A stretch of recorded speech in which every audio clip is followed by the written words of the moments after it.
এই ছোট ছোট টয়গুলো সুন্দর না? এগুলো আসলে আমার বাচ্চাদের একদম, ওরা যখন ছোট ছিল ১-২ বছরের, তখনকার সময়ের এই ছোট ছোট খেলনাগুলো। আর এগুলো তখন ওই যে ছিল, বিয়ার ছিল, বিয়ারের খেলনা ছিল এটা। আর এগুলো হচ্ছে ম্যাকডোনাল্ডস, তারপর বার্গার কিং।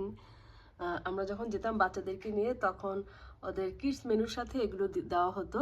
তো সেগুলো ওরা খেলে টেলে অনেকগুলো দেখা গেছে কাউকে না কাউকে দিয়ে দিছি, আর কিছু আমি রেখে দিছি, যে এগুলো একসময় ওদের মানে যখন ওরা আরও বড় হবে তখন এগুলো দেখবে, ওদের ভালো লাগবে। আর এটা একটা বালিশ, এটা আমার বড় ছেলে স্কুলে করেছিল যখন ও স্কুলে পড়তো ছোটবেলায়, মেবি 4, 5, 6 হবে তখনকার। আর এখন তো আমার বড় ছেলে ইউনিভার্সিটিতে যায়। তো এই এই যে কিছু কিছু ছোট ছোট ওদের